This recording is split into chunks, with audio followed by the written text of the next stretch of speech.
آدھا پڑھ رہا ہوں، فرمایا کہ ہر وہ عمل جو زیبال ہو اس کو جو کرتا ہے اس کا آغاز کرتا ہے تو بسم اللہ الرحمن الرحیم سے کرتا ہے تو اللہ اس کام کو ہمیشہ پورا فرماتا ہے۔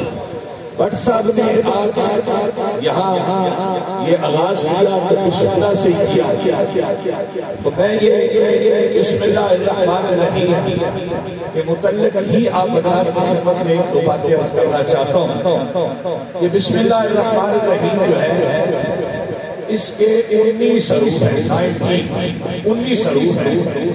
کبھی موقع ملے تو ان پہ بھی غور کیا کریں۔ بسم اللہ الرحمن الرحیم کے 19 حروف ہیں اور رات اور دن کے 24 گھنٹے ہیں۔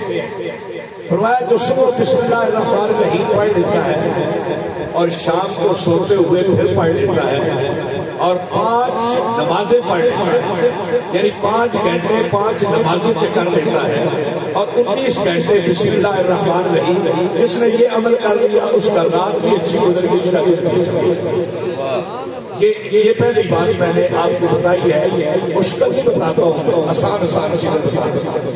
بسم اللہ الرحمن الرحیم میں اللہ کے 3 نام ہیں اور شاید کسی اور جگہ پہ مجھے اس طرح سورہ حشر کی آخری آیات میں یہ نام نظر آئے، الملک القدوس السلام المؤمن المہیمن، وہاں پہ اکٹھے نظر آئے، ورنہ اس کے علاوہ بسم اللہ الرحمن الرحیم میں 3 حروف ہیں، اللہ کے نام ہیں اور اللہ کے کل نام ہیں 3000۔ کتنے نام ہیں؟ 3000 اللہ کے کل نام ہیں۔ 1000 اللہ خود جانتا ہے اور 1000 فرشتے جانتے ہیں اور 300 توریت میں ہے، 300 زبور میں ہے، 300 انجیل میں ہے اور 100 تقریباً قرآن پاک میں ہے۔ تو اس طرح کے 3000 نام ہوئے اور صحابہ نے عرض کیا کہ یا رسول اللہ اگر وہ 3000 نام جو ہے ان کا کوئی ثواب لینا چاہے، یا یوں سوال کیا کہ یا رسول اللہ توریت والے تو 300 نام رکھتے تھے، ہمارے پاس 99 نام ہیں، تو وہ جب ذکر اللہ کا کرتے تھے تو 300 نام سے کرتے تھے، ہم 99 نام سے کرتے ہیں، تو ان کی عظمت تو بڑھ گئی۔ میرے مصطفیٰ نے فرمایا جو ایک مرتبہ بسم اللہ الرحمن الرحیم پڑھ لیتا ہے اللہ اسے 3000 نام کا ثواب عطا کرتا ہے۔ کتنے نام کا؟ 3000 نام کا، اللہ، رحمان اور رحیم، یہ 3 نام ہیں۔ حضرات محترم، یہ آپ کو سمجھا رہا ہوں، آج کے بعد جتنے میرے دوست تشریف فرمائے کوئی بھی اچھا کام کرنا ہے تو وہ پڑھنا ہے جو آپ کو آتا ہے، اور وہ کیا ہے؟ وہ بسم اللہ الرحمن الرحیم۔